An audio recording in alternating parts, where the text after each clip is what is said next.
Supongo que enseguida vendrá también Gonzalo Cunil, el actor que habéis visto interpretar con mucha fuerza e intensidad esta pieza de Pablo Fidalgo, que ha escrito el texto y dirigido la pieza, y que además, pues, además de hombre de teatro, también escribe poesía y tiene un abanico, digamos, más amplio de creación artística.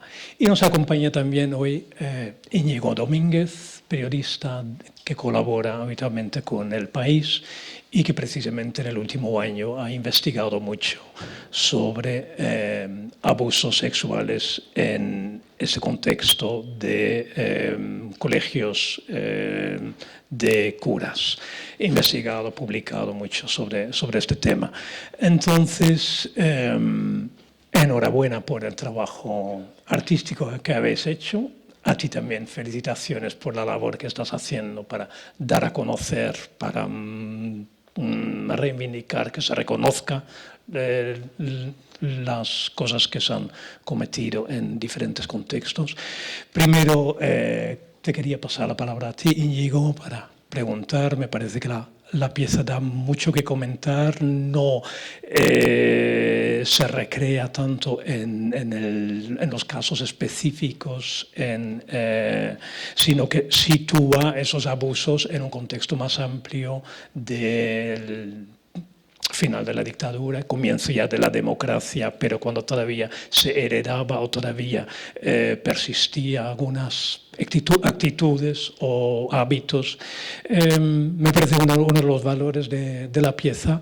Reconoces todo lo que has investigado, las conversaciones que has tenido con personas que han sufrido estos abusos. ¿Reconoces este contexto que evocan Gonzalo y Pablo? Y cuéntanos un poco sobre tu experiencia, tu investigación.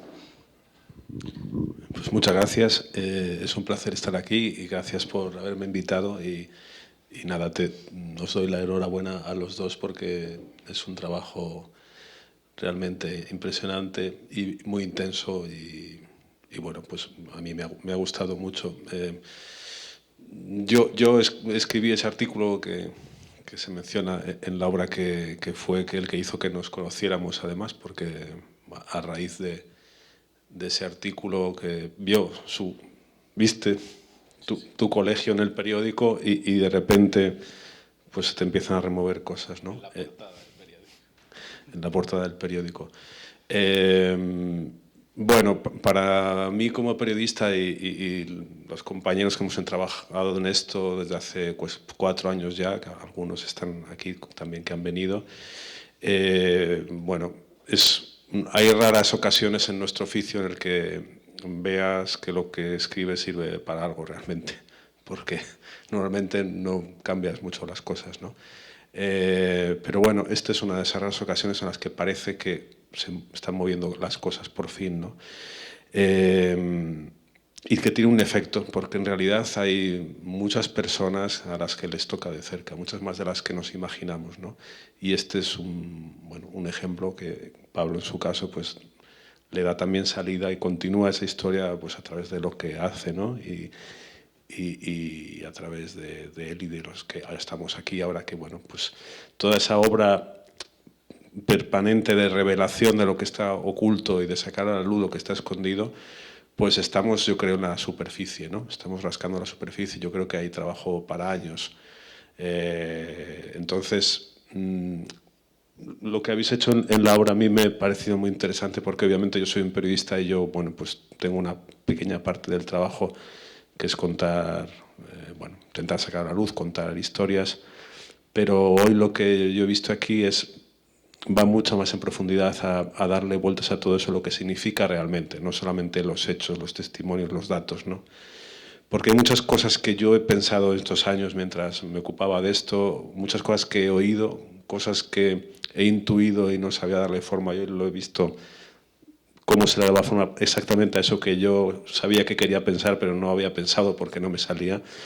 Y todas esas cosas tan densas, tan profundas, tan amargas que están en juego en esto, ¿no? Se remueven muchas cosas, pero sobre todo me ha interesado lo que dices de en qué contexto y en qué país pasa esto y dónde estamos ahora, ¿no? Porque hay una frase que decías de los colegios, en los colegios no se hizo la transición, ¿no?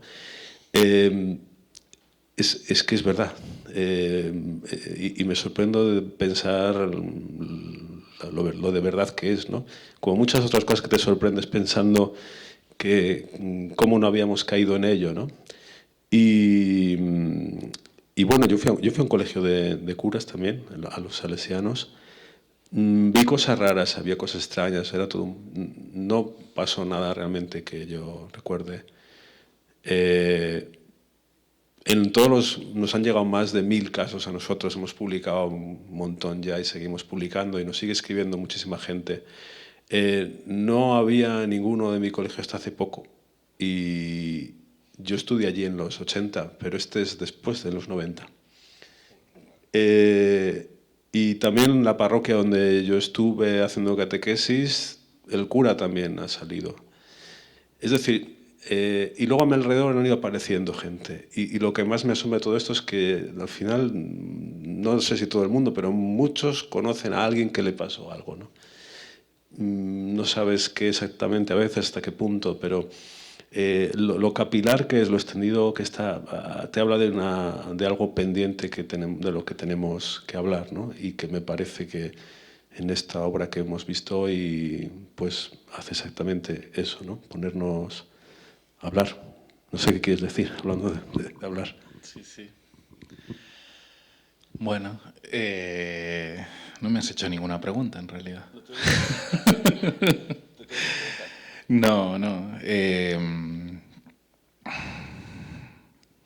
Puedo explicar un poco por qué nació todo esto. En realidad tú eres el responsable primero casi de, bueno, la lectura del artículo, bueno, lo he contado en lo que se ha publicado estos días en El País, que yo estaba perdido en este pueblo de Sicilia el 31 de mayo del año pasado, hace exactamente 1 año y 2 días, ¿no?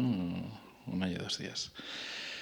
Y sí, a veces pienso ¿no? Si hubiera necesitado más tiempo, más, no sé, o madurar de otra manera. Siento que ha sido muy, bueno, muy urgente, o sea, que para mí era una urgencia que estaba ahí de hace mucho tiempo. Y sí, en realidad el encuentro ese que tuvimos en septiembre, bueno, yo también me daba miedo, me daba respeto como afrontar todo esto y luego yo creo que, bueno, una cosa que tú has dicho, bueno, yo me sentía como bastante solo en el sentido de no saber por dónde empezar, o sea, que no sabía a dónde ir y, o sea, con quién hablar. Tú fuiste la primera persona con la que hablé. Bueno, voy a hacer un paréntesis. ¿Está en el público Xosé Viana? Ah, ok. Es que no nos conocemos y, bueno, yo antes de las obras no suelo estar. Bueno, me alegra mucho que estés aquí. Has sido una de las personas clave para que está. Bueno, muy inspirador y muy importante también su historia y las conversaciones y los correos que nos hemos cruzado. Y otras personas de los maristas de Vigo. Yo me centré para hacer esta pieza sobre todo en el colegio, no fui a buscar fuera porque quería hablar de lo que conocía bien, que eran los maristas de Vigo en los años 90 sobre todo. También, claro que sí que fui, bueno, es más de los 80, primeros 90, y luego intentar, lo que se ve en la obra, ¿no? Intentar entender qué es lo que une a primero las primeras personas que denunciaron, que fueron Javier Álvarez Blázquez y todas estas personas, con lo que vivimos después y con lo que quizá se sigue viviendo hoy, porque no sabemos realmente, ¿no? lo que pasa en esos lugares y, como dice la obra, esos lugares no han pasado ningún tipo de test, nadie ha abierto las ventanas allí. Por supuesto, han pulido, han limpiado mucho su imagen, han puesto un montón de ordenadores, un montón de colores en todas las paredes, pero bueno, los profesores, por lo menos la mitad, son los mismos que cuando yo estaba allí. Así que eso me hace pensar un montón de cosas, ¿no? Y me da mucho miedo. No sé, es lo primero que puedo decir. No sé si te paso la palabra, Gonzalo. Ya has hablado mucho hoy. No, hombre, a mí me gustaría dialogar con vosotros, con la gente que tenga preguntas, que más que sí, contar. Ya sí, hoy también ya, ya he hecho mi trabajo, pero estaría bueno poder hablar, ¿no? A ver así preguntas y tal. Pedidos, intervenciones, comentarios, preguntas, testimonios a lo mejor de personas que han pasado por experiencias así. Lo que surja. ¿Quién se anima primero? De todas maneras, yo quería comentar que yo no sé si Vigo tiene algo, porque de Vigo nos han llegado muchísimas cosas. Luego, hace poco hemos sacado los jesuitas de Vigo también. Obviamente esto pasa en muchos sitios, pero tú imagino que te has preguntado, ¿hay algo en esta ciudad que no? Porque la relación tuya con la ciudad, o sea, el colegio es una parte, pero yo no sé si la ciudad, en el sentido de que hay un pacto de silencio también que es colectivo, que va más allá de un colegio, de dos colegios, ¿no?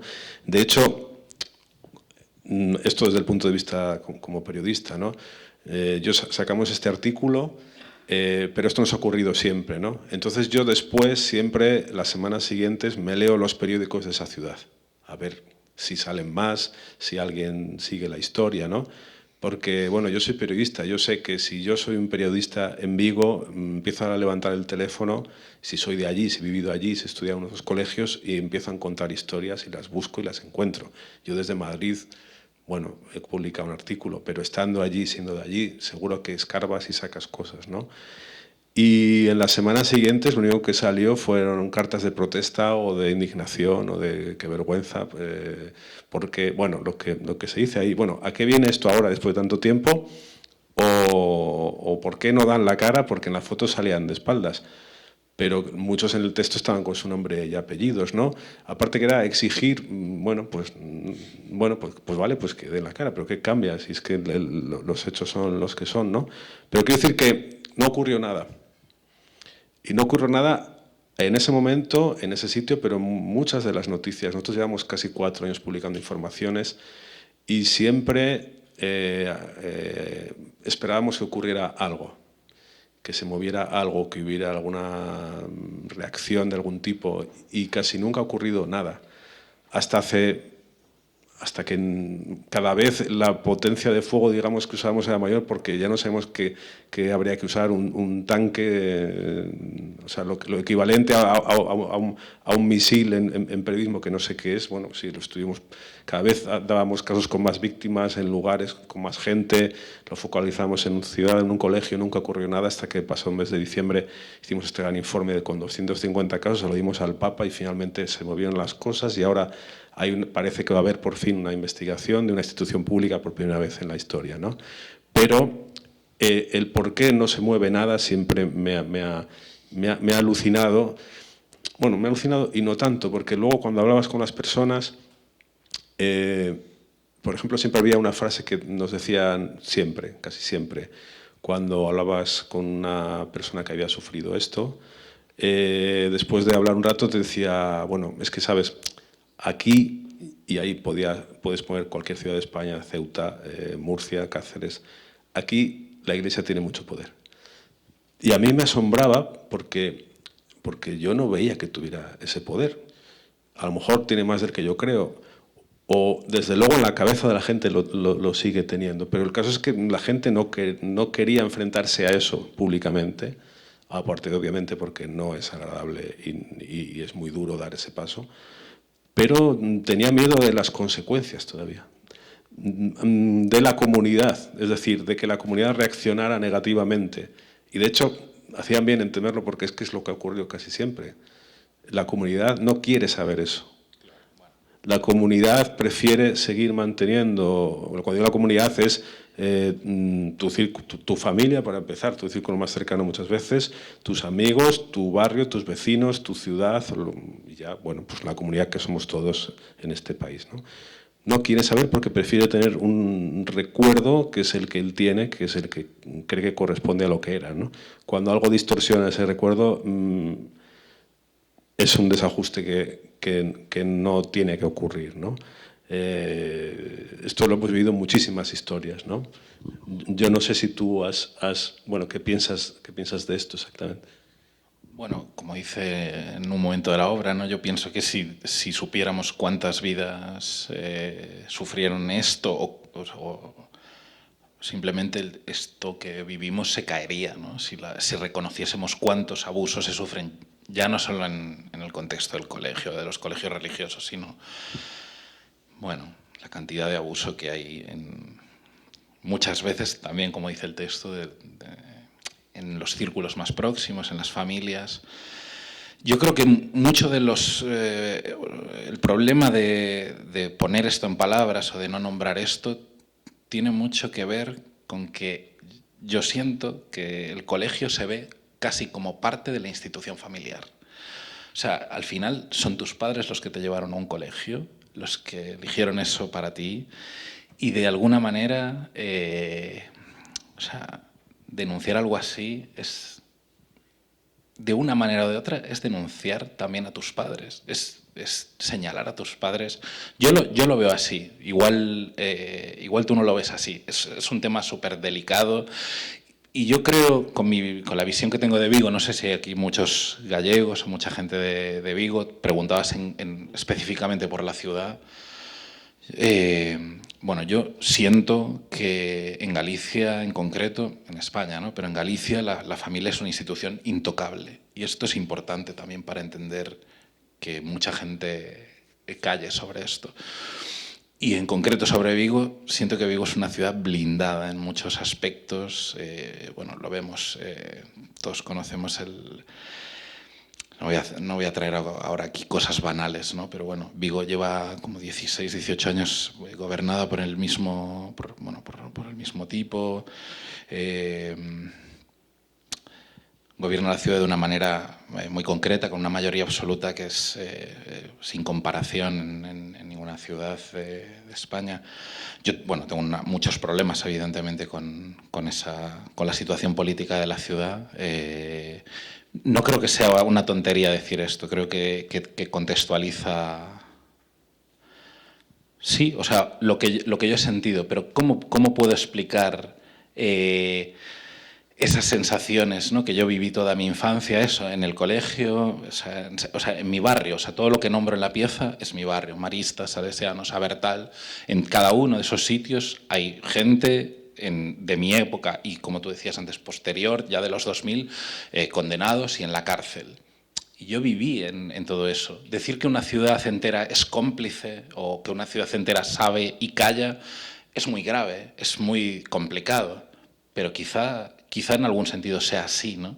Y esto ya, bueno, Javier en el artículo, perdonad si estamos citando cosas o si yo cito cosas que doy por hecho que conocéis, pero bueno, más o menos están explicadas en la pieza, en ese primer artículo que desata y que inicia el proceso de escritura de esta pieza. Ahí ya se señala eso que tú dices, ¿no? Como en Vigo existe. Yo hace 20 años que no vivo allí, entonces también tengo esa distancia sobre la ciudad, ¿no? Pero como si ese rumor existiera, ¿no? Como si de hace muchos años mucha gente sabía y callaba. Eso se dice.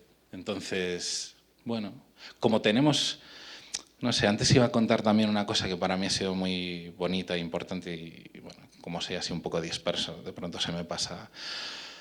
Pero en realidad para mí lo mejor de esta pieza ha sido descubrir que para hacer memoria de mi infancia en realidad necesitaba a los demás y hablar con los demás y pedir información sobre quién yo era cuando tenía 5, 10 o 15 años, ¿no?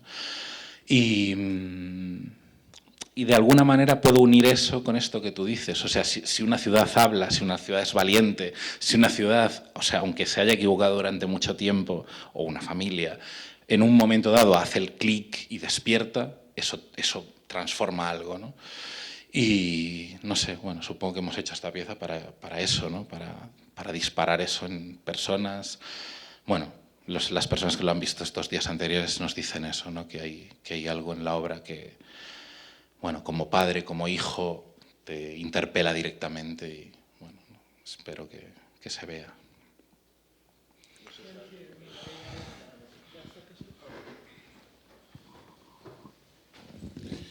Buenas tardes y muchísimas gracias. Sabéis que soy una víctima. Hace muchos años que no lloro por esto. Así que el trabajo que has hecho de representación y el texto ha calado hondo, por lo menos a mí. La forma de contar el dolor que vive en tu vida permanentemente, que los demás te ven como ese niño que sube, que juega, que salta, que está o que no está, pero el dolor está dentro de ti. La palabra dolor, la palabra soledad, la desconfianza, ese texto con el que empieza la obra, pues es imposible expresarlo mejor. Gracias a ti también por todo tu trabajo periodístico y en el que estamos todos ahí conectados y nos diste en un momento determinado voz. Y esa voz se ha convertido en un eco. No hemos salido todos bien airados de ese momento, algunos han salido muy mal, pero es sorprendente, ¿no? Respecto al tema de que Vigo esté callado, España está callado. O sea, no me voy a poner a hablar aquí de política, pero es evidente que hay un adoctrinamiento social y cultural y la Iglesia se apunta muy fácilmente a ese carro, ¿no? En un momento determinado, la sinvergüenza de la presidenta de la Comunidad de Madrid se permite hablar de Iglesia perseguida, hablando de nosotros. ¿Perseguidores de quién? ¿A quién perseguimos nosotros? Somos víctimas y somos unas pobres víctimas y unos pobres niños a los que sus padres, yo en mi caso, jamás he culpado a mis padres. Les he culpado en el sentido de no haberse dado cuenta.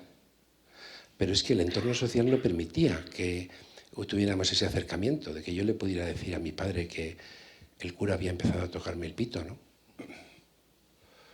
Incluso no había ni siquiera la sensación de que estaba sucediendo algo malo. Tú eras el malo y no eras consciente de que algo malo te estaba pasando, ¿no?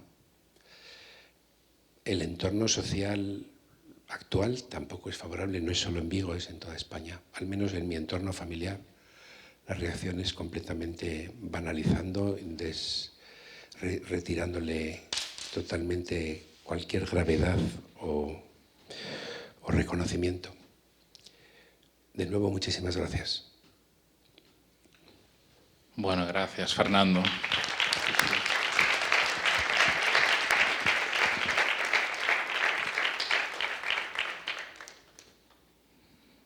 Nada, no sé qué puedo añadir. O sea, bueno, yo he seguido toda tu historia, todo tu testimonio y no sé, quiero pensar que de una manera u otra también ha alimentado, o sea, y está presente en esto que, aparte de ser una pieza de teatro, cuando empezamos a hacerla, yo le decía a Gonzalo que también tenía que ser, en algún sentido, un testimonio. Es verdad que parte de una historia muy personal y de un contexto muy concreto, pero supongo que en algún punto es universal también. Universal, ¿eh? Ya. Eso, gracias a vosotros, no, solo decir que... Sí, sí. Ahí justo detrás. Hola. Bueno, en primer lugar, luego me presento. Muchas gracias, Pablo, por lo que has escrito. Muchas gracias a Gonzalo por haberle dado voz. Y aprovecho, Íñigo, para darte las gracias públicamente. Lo hacemos en nombre de Betania, una asociación que trabaja en España en la atención integral a víctimas de abuso sexual en contexto religioso. Es increíble cómo has descrito lo que tantas y tantas y tantas veces escuchamos en los procesos de acompañamiento y de reparación, ¿no? Cómo se repiten esas mismas preguntas, esos mismos interrogantes, esa pregunta que has lanzado al principio, ¿cómo puedo vivir con esto? Al final, decías, Pablo, o bueno, decía Gonzalo, algo así como si esos lugares se pueden sanar. ¿Se pueden reparar esos lugares? Por supuesto que sí. ¿Se pueden reparar los daños? Por supuesto que sí. Y sobre todo se puede dejar de ser víctima, que yo creo que eso es con lo que deberíamos estar todos comprometidos. Alguien victimiza, ser víctima no debe ser un lugar en el mundo, se puede dejar de ser víctima, pero para eso debemos trabajar juntos, todos, ¿no? Y tú lo has hecho a tu manera, Íñigo, los periodistas que estáis aquí lo hacéis en la vuestra, nosotros lo hacemos a la nuestra y las instituciones en las que se han cometido los abusos también deben hacerlo a su manera, ¿no?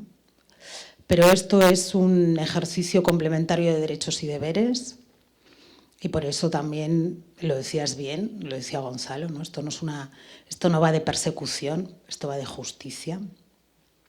Y te aseguro que tu texto lo vamos a usar porque a la cabeza se nos venía, ¿no? Raquel y yo estamos en el equipo de acogida junto con otras muchas personas. Menchu es penalista. Se nos vienen a la cabeza tantas y tantas historias que llevamos acompañando estos 3 años. O sea que muchísimas gracias por darle voz, por lo que habéis hecho. Perdonadme que me haya extendido un poco más de la cuenta. Hola, Julio. Bueno, gracias a vosotros por estar. No sé, ¿quieres...?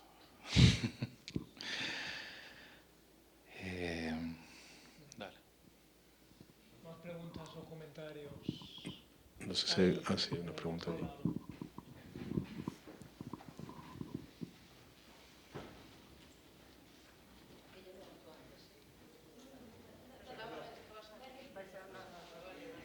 Está bien, gracias. Bueno, muchas gracias por vuestro trabajo. Llevo varios años saliendo a escena.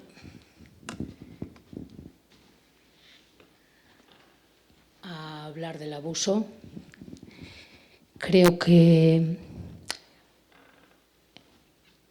está bien por dónde ha salido por lo escolar. Como bien dices, Gonzalo, lo escolar es la punta del iceberg. Ha tenido que explotar por aquí. Quiero decir, el abuso, realmente la casa grande es la familia y es el varón. Y estamos atacando al gran poder.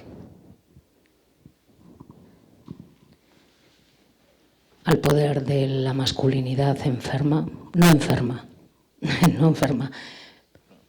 La masculinidad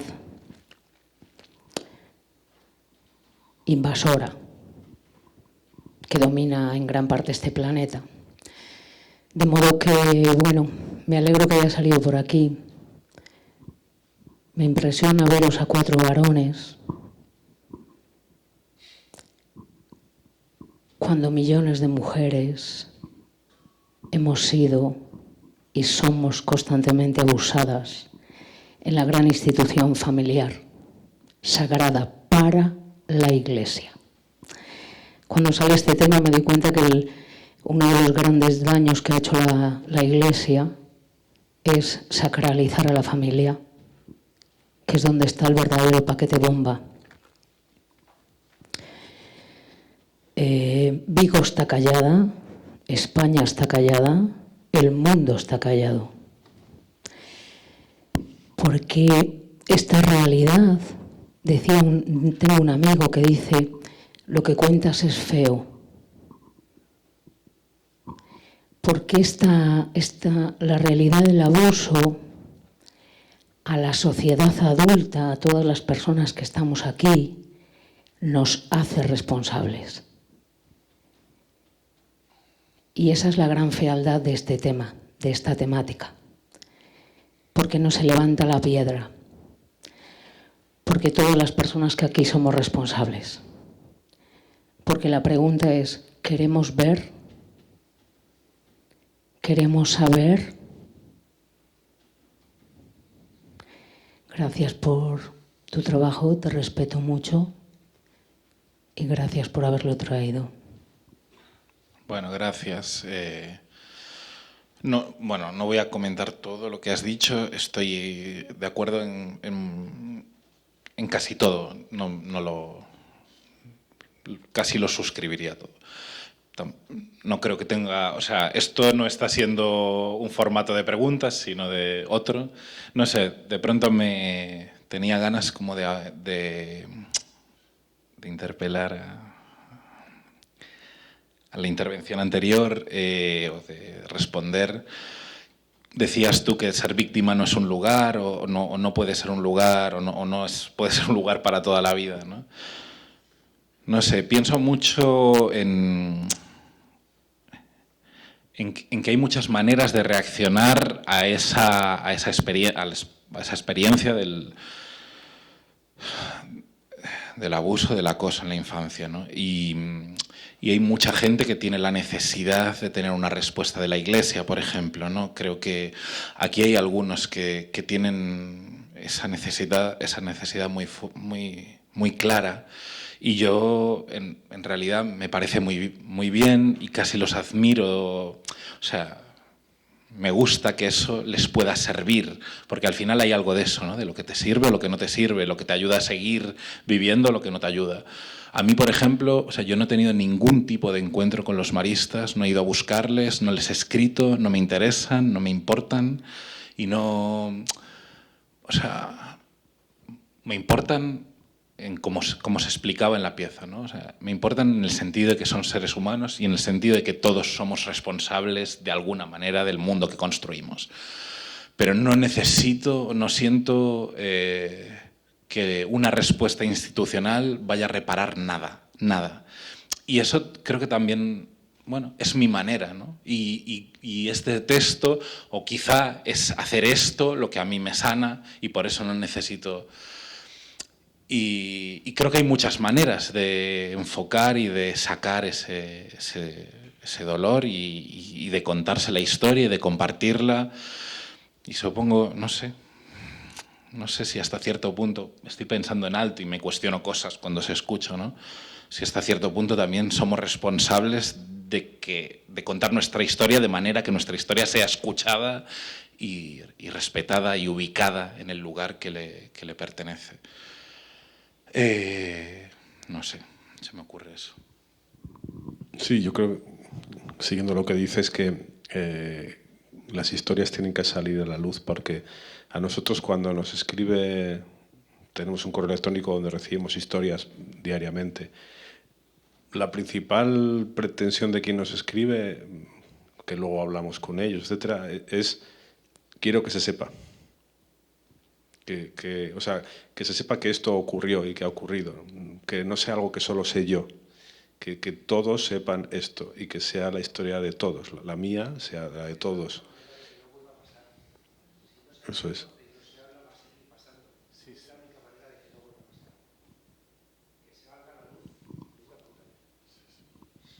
Sí, entonces, de ahí el sentido, bueno, de nuestro trabajo, pero el que ahora se pone en marcha, que va a ser el defensor del pueblo, ¿no?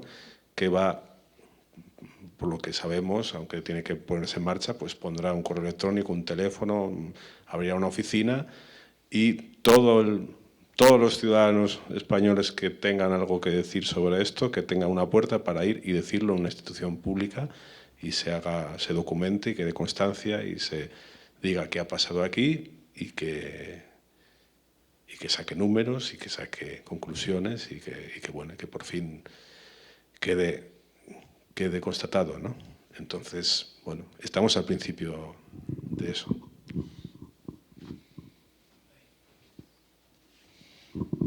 Gracias. Nada, darte las gracias por la obra, me pareció preciosa y nada, casi que te pediría por favor que la llevases a Vigo porque de verdad yo es que creo que tengo amigos a los que obligaría a ir a verla por el hecho de que hay cosas que no consigo entender y que quería a ver qué punto de vista le encontréis vosotros. Yo tengo amigos con los que que saben de todo esto, que iban a maristas y que en las cenas de los viernes sistemáticamente muchas veces, hablando entre ellos, todos comentaban que en maristas pasaban cosas. Todos sabían del profe tal y del profe cual y del niño tal y del niño cual, que eran llamados bastante habitualmente, no sé si era a secretaría o a dónde, pero vamos, todos sabían que pasaban cosas raras. Eso era conversación bastante a menudo de las cenas de los viernes. Pasan los años y no tantos, y algunas de estas personas tuvieron hijos. Y lo que a mí no me cabe en la cabeza, lo que no puedo entender y lo que me funde todos los cables y que digo que yo les obligaría a ver la obra. O sea, ¿de verdad vas a llevar a tus hijos ahí? O sea, ¿de verdad vas a meter a tus hijos en el mismo colegio con los mismos profesores? Por eso digo lo que tú decías de que callan y miedo a la iglesia. Yo no creo que en este caso y en el caso, por ejemplo, de la gente que yo conozca, sea miedo a la iglesia, a la institución de la iglesia. No, es otra cosa. Entonces yo muchas veces sí que lo hablaba con ellos ¿de verdad vas a llevar a tu hijo ahí? O sea, ¿de verdad vas a meter a los niños ahí? Y niños a los que yo quiero una barbaridad y me hacía daño. Y la respuesta es, no, es que es el que tenemos frente a casa.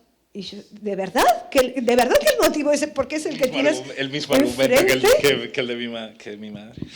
Claro, pero que esas personas que lo sufrieron y que lo vivieron y que saben lo que allí dentro pasaba, porque lo saben, ahora mismo llevan a sus hijos a ese cole.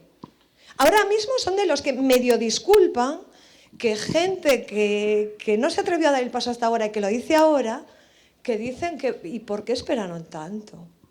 Y que entonces ya dices, es que Dios, es que de verdad que los cogería, porque claro que ellos vivieron las situaciones del deporte y todas estas cosas, pero yo creo que los cogería y los obligaría a ver la obra porque una cosa es hablar de casos explícitos y de gente que ha sufrido abusos y otra, eso que explicas tan bien, que es el ambiente del colegio y todo lo que ahí se vivía. Y que creo que todos los que fuisteis a maristas en algún momento lo manifestáis y lo sabéis. Lo que pasa es que unos los tienen como muy interiorizado y que lo borran y lo olvidan y todo eso que pasó cuando eran niños, pues ya está, ya pasó.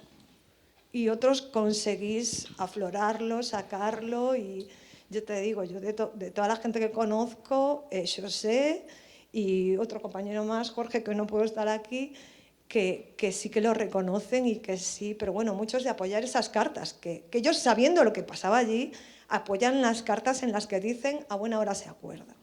Entonces, es que no sé, no le encuentro explicación, por si vosotros tenéis alguna, a por qué se repite. Gracias. No, o sea, claro, no. No, pero bueno, todo influye, ¿no? O sea, hay algo de la ciudad, hay algo de sentirlo como intocable y yo te diría que el 99%, el 95% de las personas que pasaron por allí no tienen ninguna... no sé. Es difícil entenderlo, para mí es muy difícil, igual que para ti. No sé. Bueno, no respondo más porque creo que había otra allí. Sí. Sobre eso rápidamente, hay reacciones y mil historias, claro, pero hay algunas cosas que también a mí me asombran. Muchas veces preguntamos, cuando alguien nos cuenta su caso, y le decimos, ¿y qué hiciste? ¿Lo contaste en casa? Y había a veces dos tipos de respuesta. Una, yo si lo contaba en casa, mi padre me mata. Y la otra era, si lo cuento en casa, mi padre va al colegio y mata al cura. Entonces, no lo contaban por esa prevención de riesgos, digamos, ¿no? Y no lo contaban. Otra frase que hemos oído mucho es, mira, yo no quiero aparecer y yo os lo cuento, pero yo no quiero salir, no sé qué, tal, porque mi madre todavía vive y se llevaría un disgusto que la mata. Eso lo hemos oído muchísimo. Y de hecho mucha gente que nos llama porque sus padres han muerto ya y, bueno, entonces lo pueden contar. Pero el hecho de que descubran al final de su vida que sufrieron eso y de repente tengan que rebobinar y que de su vida no era la que pensaban, eso piensan que les destrozaría y no lo hacen, ¿no? Y sobre la comunidad y algo que, bueno, el rechazo a la comunidad, una historia que conozco muy de cerca porque fue este cura de esta parroquia a la que iba yo, pues una víctima suya salió en la tele y lo contó. Y a los pocos días iba por la calle y se encontró con la madre de un amigo común, o sea, de uno de nosotros, de la pandilla, y le dijo: ¿cómo le haces esto a don Isidro con todo el bien que ha hecho?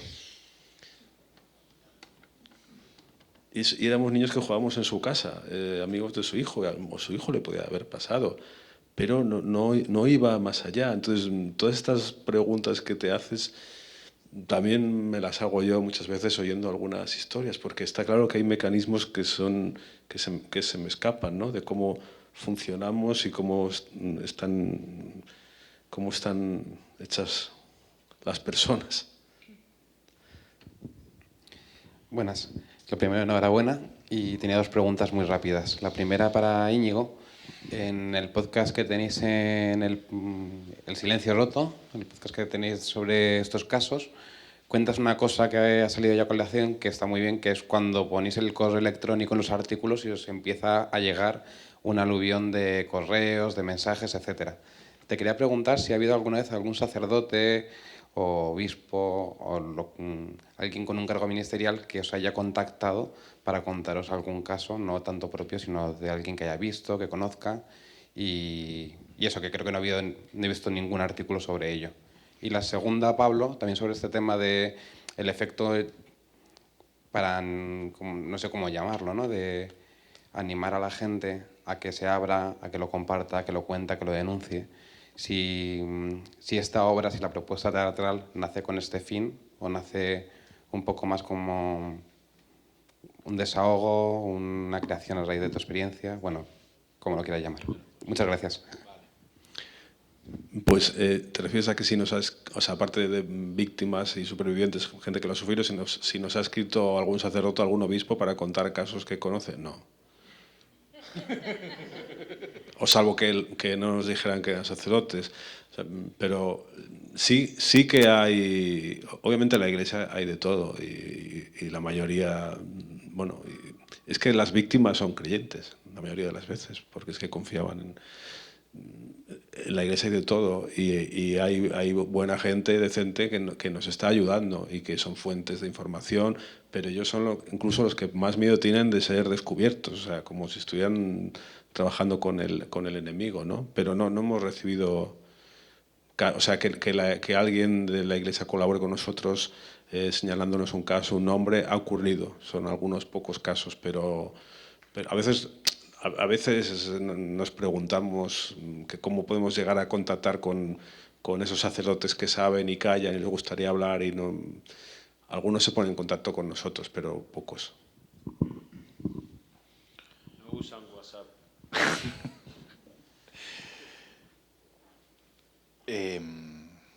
Yo creo que con este asunto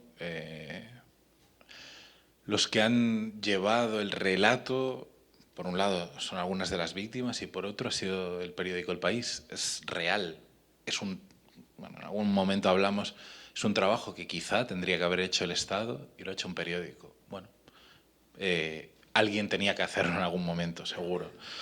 Y no, yo siento que esta pieza nace al hilo de eso, de esas noticias que han ido saliendo, bueno, en los últimos años. Y se sitúa ahí, o sea, tiene lo que habéis visto, o sea, no hay una pretensión, no sé, no es panfletaria, no intenta dividir el mundo en buenos y malos, intenta comprender, o sea, no sé, pensaba antes como que, o sea, si la pieza es política es porque yo necesito conocerme, intentar conocerme, seguir conociéndome, intentar entender lo que viví, intentar recordar más y más para. Entonces, solo en ese sentido pienso que que las vidas, que los actos llegan a ser políticos, ¿no? Cuando son profundos y cuando van a la raíz y cuando vas sin miedo a las cosas y a lo que te vas a encontrar, porque sabes lo que te vas a encontrar si te miras dentro. Y aprovechando esto, igual esa sería la respuesta a lo que tú decías antes, ¿no? O sea, yo creo que para admitir según qué cosas, para cambiar por completo el relato de tu vida, para aceptar por completo que el relato que te has hecho de tu infancia no era ese, hay que ser, o sea, no sé, iba a decir valiente, pero, o sea, tienes que tener una sujeción, tienes que tener un lugar muy... O sea, tienes que estar... O sea, tiene que haber otro aspecto de tu vida, tiene que haber algún lugar, no sé, en lo personal que te sostenga y que te permita eso. Y creo que muchas personas no tienen eso. O sea, yo tengo perfectamente claro qué es lo que me ha permitido alejarme de todo eso, alejarme incluso de la ciudad. Bueno, la pieza, claro. O sea, yo empecé a hacer estas piezas sobre la memoria de España porque, bueno, antes de esto hice otras. No sé hasta qué punto esto es memoria de España, pero lo es también, ¿no? Porque me fui a vivir al extranjero y eso también me permitió ver otras maneras de vida que, bueno, el ambiente en España, o sea, en Vigo por supuesto, pero yo siempre lo he sentido como un ambiente opresivo por lo que sea, ¿no? Pero he visto una continuidad después de salir del colegio. O sea, he seguido sintiendo algo con lo que no me sentía bien, ¿no? Y seguramente tiene que ver con todo lo que desconocemos, con todo lo que no aceptamos de la historia española, ¿no? Con todos los que no han hecho la transición todavía. Y eso, y vivir en extranjero también siento que me dio un poco esa distancia para poder ver las cosas, no sé, con perspectiva. Espero haberme explicado más o menos bien. No sé si hay alguna pregunta más. Tenemos que terminar. Bueno, la última. Yo tenía también por aquí. Es que tenía el micro ella ya. Yo me apropiaba del micrófono. Muy rápidamente. Pablo, ¿la elección del teatro es por algo o es porque es el que tenías? No, ahora explico por qué. Porque Carlos Aladro lo quiso aquí. ¿Pero por qué lo quisisteis aquí? O sea, ¿por alguna razón en concreto? No. Vale. No, pero bueno, es la sala... Que no. Para mí es la sala más bonita de Madrid. Sí, a ver, para con la Valle Inclán. También lo es, ¿eh? Yo, bueno, aparte de estar en Betania, he trabajado hasta hace unos pocos meses en el sistema de protección a la infancia en Madrid. Y claro, a mí este lugar me evoca mucho porque tengo aquí enfrente la residencia de Sant Verí y aquí en el costado la de Vallehermoso, sí.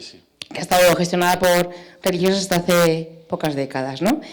Y por ahí abajo los de Vigo, ¿no?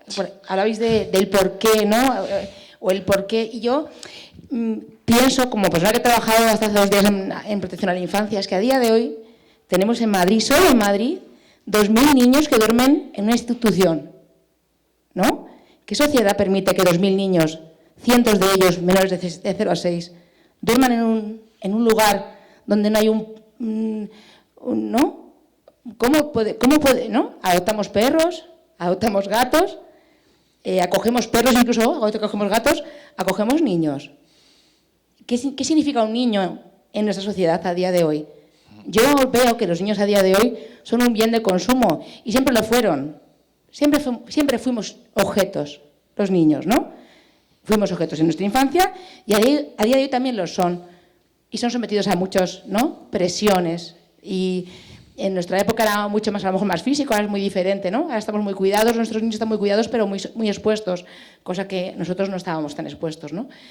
Entonces, yo creo que, o sea, a mí me ha encantado mucho, o sea, yo me he quedado muy sobrecogida cuando acabó, porque, bueno, ¿no? Creo que los mayores no queremos ver el maltrato de los niños. Yo tuve hace un mes una formación con unos maestros de un colegio religioso y les puse 4 casos reales. No se los podían creer.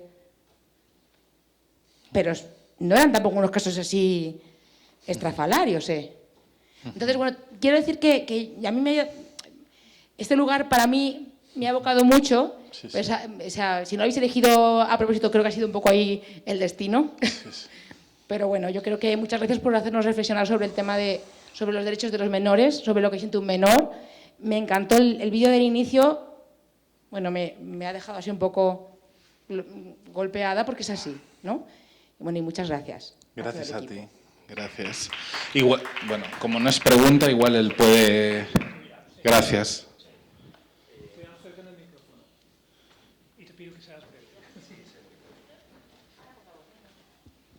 Bueno, yo tengo mi historia también personal de la infancia y cuando ha hablado esta chica de los padres, y también he oído en algún momento que no responsabilizar a los padres, creo que es el 4.º mandamiento que dice: honrarás a tu padre y a tu madre sobre todas las cosas, y eso nos encadena, o sea, nos hace esclavos para toda la vida. A mí me lo hizo. Entonces, la pregunta lo que ha contado la chica esta, a mí me ha atravesado por completo, porque es como, no son responsables. O sea, cuando lo has dicho me ha explotado la cabeza. Es como, no pasa nada. O sea, lo saben y vuelven a llevar a sus hijos a ese mismo sitio. Cualquiera compramos algo en Amazon y miramos las reseñas, a ver qué pasa. Para no sé. Casi siempre, bueno, yo lo hago de vez en cuando. Esto parece que no es importante. Entonces, parece que nuestro padre y nuestra madre tienen que estar eternamente ahí protegiéndonos, aunque nos joda la vida con sus decisiones. Entonces, no sé, yo renuncié a mi padre en vida, estaba vivo y renuncié a él muy conscientemente, porque no había sido buen padre, y cuando estaba prácticamente moribundo, ya a punto de morir, los últimos meses cuidé de él como ser humano. Estaba en el hospital, me hice cargo por ayudar a la familia. Y creo que en ese momento fue cuando pude hablar con él, así como 10 minutos seguidos, a lo largo. Nunca pude hablar 10 minutos seguidos con él. Entonces, no sé, creo que hay que romper un poco más con todo y hacer. O sea, si no hacemos, si no nos posicionamos frente al que no hace nada, yo sí tengo amigos que envían a sus hijos a ese sitio, dejan de ser mis amigos. Yo, o sea, lo tengo claro. Porque si no, estoy de alguna manera sujetando su decisión. La sujeto y se perpetúa y luego me sigo riendo con él. No es, o sea, ¿qué es lo que yo haría? ¿Vale? No podría soportar la idea de estar riendo con alguien que conozco que ha tomado esa decisión y que luego vuelve a pasar. Y es como, ya te lo dije y estaba yo riéndome contigo en la cena ese día. Entonces, no sé, creo que si no hacemos algo de manera directa, posicionándonos, contarlo está muy bien, o sea, yo lo cuento, lo he contado muchas veces, mi historia personal, y cada día la cuento más, pero si no me posiciono, el dolor me sigue atravesando igual, lo cuentas y es como, voy a seguir siendo víctima de lo que pasó, ya no me lo puedo quitar porque siempre está en el recuerdo y vengo a estos sitios a ver cosas y vuelve otra vez el escalofrío, es la sensación de no me lo quito, no voy a poder nunca. Me voy acercando, voy dejando de ser más solitario, porque antes era muy solitario, ahora soy un poco menos, y estoy eligiendo otra familia, otra gente con la que estar, que, bueno, hasta ahí llego. Gracias. Sí. Gracias. Gracias a todos. Gracias. Muy guay.